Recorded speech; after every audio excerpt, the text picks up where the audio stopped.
जय श्री श्याम हारे के सहारे की जय हो। श्याम भक्तों, इस कलयुग में अगर कोई ऐसा अमोघ उपाय है जो समस्त दुखों, संकटों और कष्टों से मुक्ति दिलाने वाला है तो वो है बाबा श्याम का पावन नाम। यह कोई एक शब्द नहीं है, बल्कि ये साक्षात बाबा श्याम का रूप है। नाम और नामी में कोई भेद नहीं होता है। दुख कष्टों से मुक्ति दिलाने की शक्ति बाबा श्याम में है, उनके नाम जप में है। भले ही आज हम इस नाम को पूर्ण भाव, श्रद्धा और निष्ठा से नहीं जप पा रहे हैं, फिर भी आप इसे जपते रहिए। धीरे धीरे ही सही, मन में विश्वास और हृदय में भाव जागृत हो ही जाएगा। शुरू में अगर हम कोई बीज बोते हैं तो वो तुरंत फल नहीं देता है, वैसे ही नाम का प्रभाव भी समय के साथ निरंतर जप के कारण ही प्रकट होता है। लेकिन एक बात निश्चय पूर्वक कही जाती है कि मंत्र जाप कभी भी व्यर्थ नहीं जाता। मैंने ऐसे ढेरों चमत्कार की कहानियां शेयर की है जो कि नाम जप के प्रभाव से, बाबा श्याम के चमत्कार से मृत्यु को भी पीछे हटते देखा है, सुना भी है और आप सबके साथ वो चमत्कार शेयर भी किया है। काल भी उस भक्त को छू नहीं पाता है जो बाबा श्याम के नाम का स्मरण करता हो। आज का समय बड़ा ही संकटमय है, ये घोर कलयुग चल रहा है। आने वाले क्षण कैसे होंगे इसका अनुमान कोई भी नहीं लगा पाता है। और ऐसे समय में अगर कोई रक्षा कवच है तो वो है स्वयं हारे के सहारे बाबा श्याम, उनका मंत्र जाप। यह नाम इस युग की महाऔषधि है। नाम जप तो साइंस को भी फेल कर चुका है। नाम जप हमारे इस जीवन में भी साथ देता है और मृत्यु के बाद नाम जप ही वो नौका है जो इस भव सागर से पार लगा सकता है। नाम जपते समय मन में यह भावना रखनी चाहिए कि मुझे प्रभु को पाना है, मुझे इस मानव जीवन का सर्वोत्तम उपयोग करना है। यह शरीर केवल खाने पीने मौज मस्ती में मत गंवाइए। थोड़ा समय प्रभु के लिए निकालिए, नाम जप कीजिए, बाबा श्याम की पूजा कीजिए, उन्हें दिल से पुकारिए, वो खुद दौड़े चले आएंगे। कई लोग कहते हैं मेरा मन नहीं लगता, श्रद्धा नहीं होती। उनसे कहना ही क्या, लेकिन इतना जरूर कहूंगी, जैसे किसी छोटे पौधे को लगाकर रोज पानी से हम सींचते हैं, वो बड़ा पेड़ होकर हमें फल देता है। बहुत आनंद आता है ना उसे खाने में। वैसे ही रोज बाबा श्याम के नाम का जप करने से आज नहीं तो कल जीवन में आनंद ही आनंद आता है। अगर समय ना हो तो चलते फिरते काम करते नाम जप करते रहिए। हर दुख, हर संकट, हर तकलीफ बाबा श्याम की कृपा से जरूर दूर होगी। जिन्होंने भी बाबा श्याम के सामने अपने आप को समर्पित किया है वही उनकी ताकत को समझ सकता है। आज एक और चमत्कार की सत्य कहानी सुनाने जा रही हूँ। इस चमत्कार को सुनकर आपका मन एकदम गदगद हो जाएगा। इस चमत्कार को सुनने के लिए वीडियो पर अंत तक बने रहें और बाबा श्याम नाम का जयकारा जरूर से लगाइएगा। वीडियो पसंद आए तो वीडियो को लाइक जरूर कीजिएगा।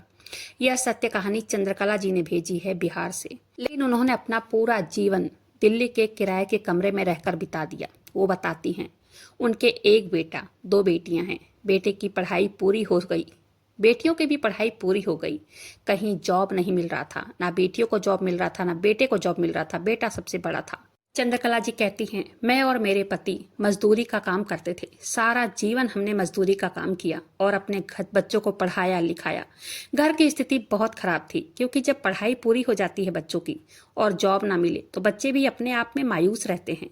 किराए के कमरे में, पूरा जीवन किराए के कमरे में रहकर बच्चों को पढ़ाया लिखाया। इन्होंने सोचा कि बच्चे कमाएंगे तो अपना घर ले लेंगे, लेकिन बच्चे बड़े हो जाने के बाद बच्चों ने पढ़ाई भी पूरी कर लिया, फिर भी अपनी घर की स्थिति वैसी की वैसी। उल्टा बच्चों को पढ़ाने में कर्ज भी। उन्होंने अपने बच्चों की कुंडली तक पंडित को दिखाई। पंडित ने कुछ उपाय भी बताए, उन्होंने वह उपाय भी किए, लेकिन कोई फायदा नहीं हुआ। वो कहती हैं मैं बहुत परेशान थी। जहां भी कहीं नौकरी के लिए बच्चे जाते, कोई न कोई रोक लग ही जाता था, कोई न कोई बात बिगड़ ही जाती थी। बच्चे को कॉलेज करवाने के लिए इतना कर्ज ले लिया था कि कर्जदारों के फोन आते थे। हम मजदूरी का काम करते थे, ईंट ढोना, रेत ढोना, यहाँ तक कि दो दो तीन तीन मंजिल पर चढ़ाना पड़ता था ये सब चीजें। हमने ये सब काम करके अपने बच्चों को पढ़ाया लिखाया और हमने सोचा कि बच्चे बड़े हो जाएंगे, तब घर बनेगा, पैसे आएंगे, हमें ये सब काम नहीं करना पड़ेगा। गांव में खेत था जो सम्मिलित था, वो बिका था। उसमें से सबके हिस्से में 5-5 लाख रुपए मिले थे। उसमें से हमने गांव में अलग से एक घर बनवाया था, लेकिन वो भी हमें बेचना पड़ा बच्चों की पढ़ाई के लिए। लेकिन हमने अपने बच्चों को पढ़ाया। हमने सोचा कि जब बच्चे पढ़ लिख लेंगे हमारे दिन बदल जाएंगे, लेकिन ऐसा हुआ नहीं। कभी मजदूरी का काम मिल जाता तो हम जाते, करने की भी तो हिम्मत नहीं होती। मैं तो कभी कभी चली भी जाती थी, लेकिन मेरे पति का तो जैसे हिम्मत ही हिरास गया था। जवाब दे रहा था उनकी हिम्मत। सच बताऊं तो अब मुझसे भी ईंट रेत सीमेंट कट्टे नहीं उठाए जा रहे थे। हाथों पैरों में दर्द, कमर में दर्द, तकलीफ हमेशा बनी रहती थी, लेकिन मन मार के जाना पड़ता था। हमने अपने बच्चे को यह काम कभी नहीं करवाया। हम सिर्फ उन्हें कहते कि घर में रहो, पढ़ो। कई मजदूरों को मैं देखती थी कि वो भी अपने बच्चे लेकर साथ आती थी। उनके बच्चे ना तो पढ़ते थे ना लिखते थे, बल्कि मैं उनसे कहती थी कि हमारी तो जिंदगी बर्बाद हो ही गई है, इनकी मत करो, इनको पढ़ने दो। हमने अपने बच्चों को सरकारी स्कूल में 12वीं तक पढ़ाए थे, लेकिन कॉलेज में जब गए खर्चा बहुत ज़्यादा लगने लगा था। कहीं नौकरी का फार्म भरते तो उसमें भी पैसा लगता। मेरा बेटा फौज में जाने के लिए तैयारी कर रहा था और बेटियां पुलिस में। हमें बहुत अच्छा लग रहा था, हमारे बच्चे हमारा नाम रोशन करेंगे।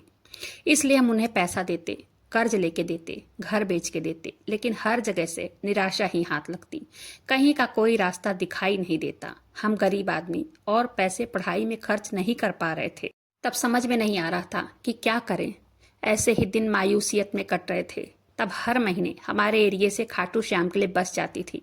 मुझे पता था, लेकिन मैं कभी नहीं जाती क्योंकि पैसों का इंतजाम नहीं हो पाता था और काम से छुट्टी नहीं मिल पाती थी। एक बार मेरे पड़ोस की एक महिला ने मुझसे कहा, घर में पड़े रहती हो, बोर होती हो, काम पे तो जाती नहीं हो, तुम्हारी कमर में दर्द रहता है, चलो मेरे साथ खाटू धाम, कई दिनों से तुम घर बैठी हो।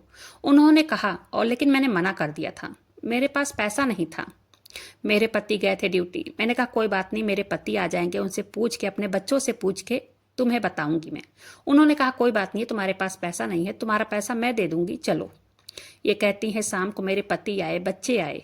बच्चों से मैंने पूछा, पति से पूछा, सब ने कहा जाओ घूम आओ, वैसे भी तुम्हें तकलीफ रहती है, तुम्हारे पैरों में दर्द, कमर में दर्द रहता है, जाओ जाके थोड़ा सा घूम आओ, तुम्हारा मन भी बहल जाएगा।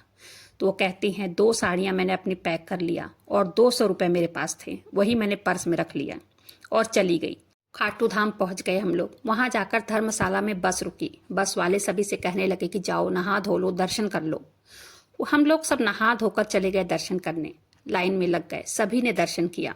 चंद्रकला जी बताती हैं, मेरा मन हमेशा गिरा रहता था, हमेशा टेंशन से भरा रहता था, लेकिन बाबा श्याम के दरबार में जाने से मन हल्का सा लग रहा था। लाइन में जब से लगी थी, वो कहती हैं, पूरी लाइन में दुख की वजह से मेरे आंखों से आंसू अपने आप ही बह रहे थे। बाबा से अपना सारा दुख मैं बता रही थी। वो कहती हैं, बाबा श्याम के दरबार में जाने से ऐसा लगता है कि जैसे अपना दुख किसी ने बांट लिया हो, किसी अपने से बता रहे हैं हम अपना दुख। चंद्रकला जी कहती हैं, दरबार में जाने के बाद ऐसा लगता है कि हम किसी अनजान जगह नहीं आए हैं। वो कहती हैं, वहां जाने पर मेरे मन को बहुत सुकून मिला, मेरे अंदर से एकदम मन शांत हो गया था, सारा दुख निकल गया था। वो कहती हैं, जब मैं दर्शन करके घर आई, मेरे मन में जो उथल पुथल लगी थी, जो हमेशा उथल पुथल मची रहती थी, दिमाग में टेंशन रहता था, वो एकदम से खत्म हो गया था। मन में पता नहीं कैसे अजीब सी शांति हो गई थी।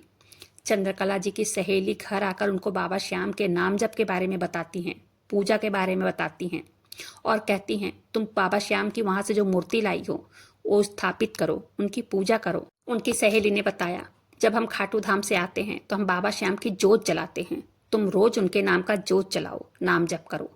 नाम जप करने लगी चंद्रकला जी। उनके बच्चे भी नाम जप करने लगे, उनके पति भी देखा देखी रोज पूजा करते, रोज नाम जप करते। बताती हैं चंद्रकला जी, तकरीबन 2.5 महीने हुए थे। एक इंटरव्यू देने उनकी बेटियां गई, उनकी नौकरी किसी बड़े कंपनी में लग गई। उनके बेटे की भी नौकरी किसी बड़े कंपनी में लग गई। साथ ही साथ वो लोग पुलिस की तैयारी भी कर रही हैं और उनका बेटा भी फौज की तैयारी कर रहा है। चंद्रकला जी बताती हैं, मेरा बेटा बेटी सब कहते हैं, हम एक तरफ तैयारी करते रहेंगे और दूसरी तरफ जो भी पैसे हमें मिलेंगे हम काम भी करते रहेंगे ताकि घर की स्थिति सुधर जाए और हम एक मकान बनवाएं। चंद्रकला जी कहती हैं, करीब 1 साल लगे थे। 1 साल के बाद मेरी बेटी की, बड़ी वाली बेटी की सिलेक्शन हो गया पुलिस में, बिहार पुलिस में, और उसके बाद दोनों बच्चे अभी भी तैयारी कर रहे हैं। चंद्रकला जी कहती हैं, बाबा श्याम पर पूर्ण विश्वास है कि मेरे उन दोनों बच्चों को भी कामयाबी जरूर दिलाएंगे। बाबा श्याम की रोज घर में जोत जलाती हूँ, रोज उनका नाम जप करती हूँ, रोज उनकी पूजा करती हूँ। श्याम भक्तों, कभी कभी जिंदगी हमें उस मोड़ पर लाकर खड़ी कर देती है जहां से हमें कहीं का कोई रास्ता दिखाई नहीं देता। तब एक ही रास्ता खुला होता है, वो है मेरे खाटू वाले का दरबार, क्योंकि एक उन्हीं के दरबार में लिखा है, हारे का सहारा बाबा श्याम हमारा। जब व्यक्ति हर तरफ से हार जाता है तब वहीं पे हारे हुए व्यक्ति को सहारा मिलता है। वो हारी बाजी वहीं पर जीतता है जाकर।